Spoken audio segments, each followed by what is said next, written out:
Hello guys, here we are at Climb Hall, and today what we're going to talk about are the 10 things you need to consider before doing your finger strength training, which are fundamental for you to truly succeed in what you're going to do.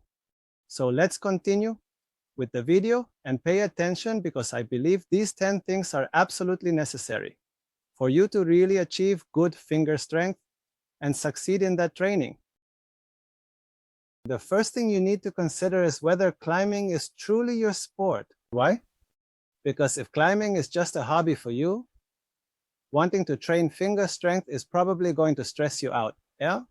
More than it will help you. Therefore, first, you need to be aware if climbing is truly the sport you are passionate about. And within that, you need to be clear that if you do other sports, you will probably have to set them aside or simply stop doing them. When you decide to do finger strength training, it means there will be days.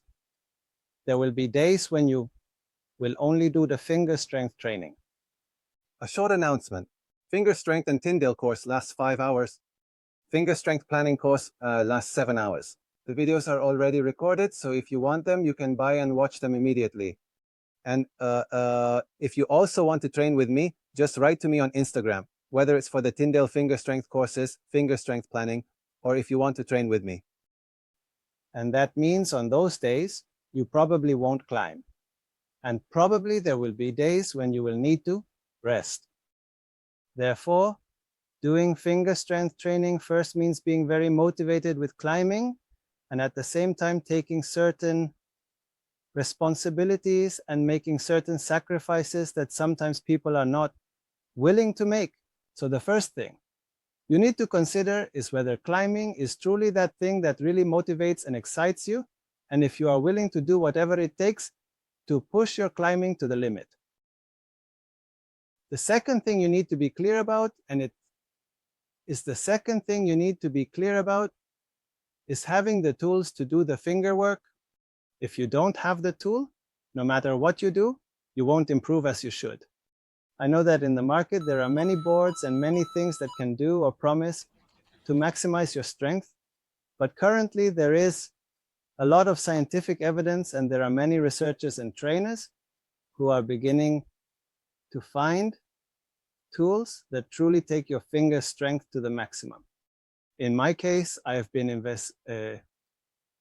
finger strength training, I must have about 15 or 20 years, but for about 4 years, I've been researching both dynamometers and monoboards. And from that point of view, the tool I am using is a monoboard, plus a dynamometer, in this case, Tindeq. But that doesn't mean you can't do it with another type of tool, like the typical board with a ruler, or maybe a monoboard, but with free weights. But regardless of that, you need a tool. You need a tool that can truly help you train finger strength properly, and hopefully, based on modern evidence of how one should train finger strength. Third thing you need to consider, if you're going to train finger strength for climbing, you can't just go and do it. You need to have some kind of system where your hands, your fingers warm up. In my case, I'm using a monoboard, the Block 2025, and a Tindeq. And that means the time I dedicate to warming up, the recruitment that is, waking up my fast fibers, my finger strength fibers, is a lengthy process. In fact, in the early stages of the first months or cycles of finger strength training, the recruitment training lasts between 20 to 25 minutes, and the actual finger strength work lasts 10 minutes. So many of my trainees say, hey, how can it be that the warm-up recruitment lasts 20 minutes and the actual training lasts 10? Because the warm-up and recruitment are essential to get the best out of your muscles, the best out of your central nervous system. And if you don't manage to have a good warm-up recruitment phase, your finger strength training probably won't be as optimal as it should be. Therefore, if you are going to train finger strength, you need to know that the third thing you have to consider is that you must allow enough time, quality time, to awaken both muscle fibers and your central nervous system. So guys, recruitment warm-up. The third thing you definitely need to be clear about. In this fourth situation, the fourth thing you need to be very clear about is quality over quantity. It happens and has happened, for 30 years that I have seen the evolution of climbing training, that people focus on quantity over quality. People say, no, I'm going to do finger strength work. And they spend 2 hours, 5 times a week, doing a bunch of exercises that make no sense and are of poor quality and high quantity. And the result is that they don't improve their finger strength, and on top of that, they get injured or develop unnecessary fatigue. Therefore, one thing you need to be very clear about, and there is a lot of evidence behind this, is that in strength work, mainly maximum strength, what you need to do is prioritize on quality over quantity. That is, high intensity, low volume. I already mentioned in the previous section that one could train finger strength for 10 minutes twice a week and improve. Improve just by training 10 minutes twice a week and enhance finger strength. It's not necessary to spend hours and hours on it. Therefore, in this situation, it's very important. There is evidence, and more trainers support it, that what matters is high intensity, low volume, and quality over quantity. Therefore, guys, quality. The fifth thing you need to know is the timing of the exercise, okay? In my case, I am using the monovolval Tindeq, and the timing, as I said earlier, is quality, not quantity. And there is a lot of evidence showing that to improve maximum strength, and in this case fingers, the times I pull are few. They mainly range from 8 to 15 seconds and no more than that. When you are working with longer times, saying, I'm going to hang from a board for 30 seconds, and based on that, I will improve my strength. It's not like that. There is evidence showing that it's not like that, that what you need to do are intensities of 10 to 15 seconds maximum, obviously at high intensity, okay? And with that, you recruit fast fibers, recruit the fibers that produce strength and make your fingers much stronger for what matters, which is climbing. Therefore, in this new section, what you need to know is that the times you will use to apply force will be few. And why? Because the evidence shows it, and because the results also show it, okay? So the time in which you generate the force or the exercise. The sixth thing you need to know is the series, the number of series you need to do and apply the force. And in a way, this is also understood a bit in the section of quality over quantity. The number of series you need to do to improve finger strength is few. Therefore, when the times you are going to apply force or the times you will be doing finger strength training are few. And that's why I tell you 10 minutes, because in the initial mesocycles of finger strength, we do 3 sets and 3 sets of 10 seconds. So practically my training is only 10 minutes. Why? Because the amount we apply, the number of sets we did were very few, and this OKA is applicable to maximum strength work. Why? Because maximum strength has to be few sets. Why? Because when we start to increase the more sets, we are not working on intensity, we are working on endurance strength, but an endurance that does not generate more strength. It's true that there are people who have been training for many years who are very strong, and the sets need to increase. But in the initial stages, and we're sometimes talking about the first few years, the number of sets tends to be low. Why? Because apart from after the 4th, 5th set, the application of force decreases significantly, and the amount of accumulated fatigue also increases. In other words, I gain. I do not gain the strength I should gain after a certain number of sets, but I do start to accumulate fatigue. Therefore, in this new section, in this new thing you need to know is not to do too many sets. Do the sets that are appropriate and nothing more than that. The 7th thing you need to know, and this is where strength is really generated, and this is super important. Where Where do I increase my strength? And it's in rest. And what does that mean? It is the amount of time I will give for my body to improve, for my body to recover, for proteins to be generated, for my neurons to coordinate, etc. Therefore, this new thing that is also very difficult for climbers to understand is that if there is no rest, there is no gain. When you look at the improvement curves, okay, you start the training and your performance decreases, and performance only starts to increase when there are days, imonious hours, or sometimes weeks of rest, and beyond a certain limit is when you really produce an adaptation. But the adaptation will never appear if you don't have enough time for rest, for recovery. Therefore, this new thing you need to know is that rest does everything, because you don't gain strength in the training itself. In fact, when you generate, when you are training, whether on the board, on a hangboard, whatever it is, okay, at that moment, your strength decreases, okay? Because after a certain set, you can no longer pull as before.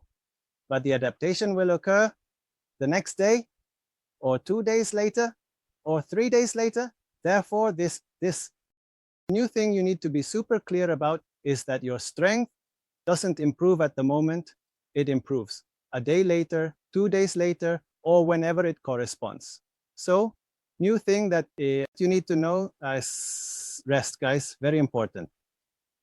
8th thing you need to know is to know training, yeah, just like that.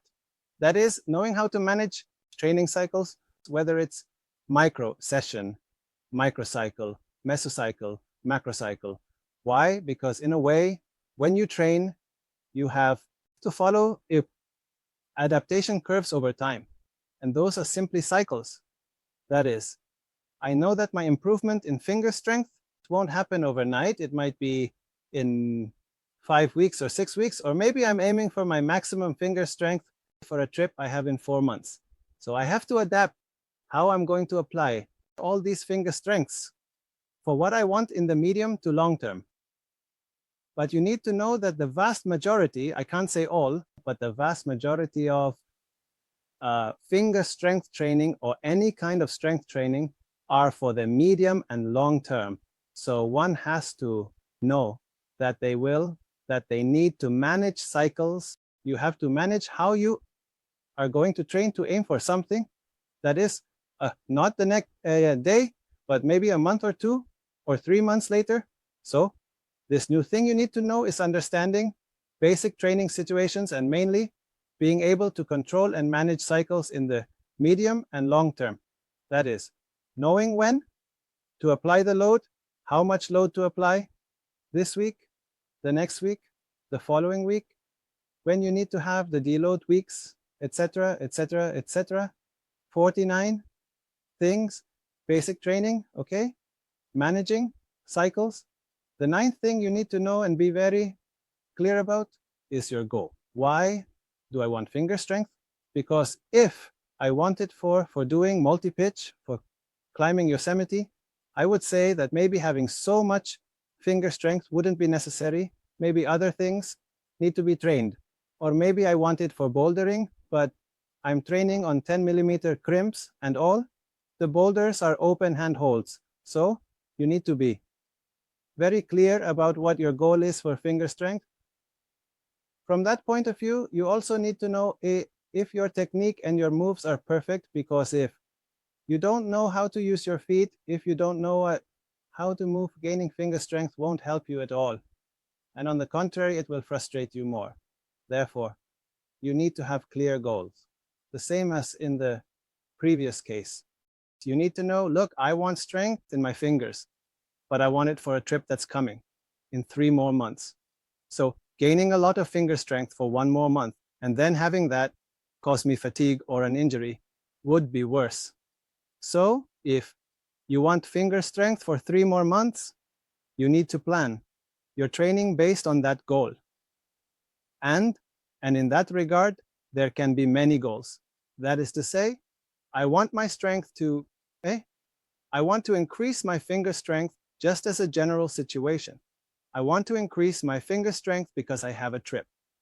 I want to increase my strength in my fingers because I'm recovering from an injury, and so on, and so on, and so on. Therefore, guys, you need to be clear about why you want that finger strength, because if not, training won't make any sense. You'll get bored, and then you'll say, why am I training finger strength? And when you discover it didn't make any sense, you'll feel like you've wasted your time.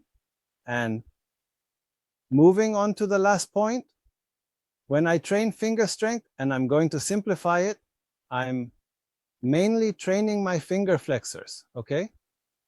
My superficial and deep finger flexors. But there are other muscles that are equally fundamental. For example, all the hand extensors, which stabilize the wrist. So when you're pulling well, while the flexors are fundamental, the extensor is also doing a lot of work. And there are other muscles like the lumbricals, interossae, and countless muscles in the forearm and hand that make this finger strength stable. Therefore, when you work on finger strength, you can't neglect working on agonist or antagonist muscles. For example, the example I just mentioned, the wrist or finger extensors. So while there will be work where you hang or do flexions or whatever you train your finger strength with, there also need to be movements that extend both the wrist and hand to work both wrist and hand extensors, as well as exercises that strengthen our intrinsic hand muscles over time. All right, guys, there you have 10 things you should know that you should keep in mind when you do a finger strength training, and you should consider each of these things, because my personal opinion is that all 10 should be included. None should be missing. Therefore, guys, I hope this has been helpful. Remember to give me a like, okay? Subscribe if you haven't subscribed. We're going to talk a lot about these things, especially about the physiology of finger strength. And that's it, guys. A hug. Bye-bye.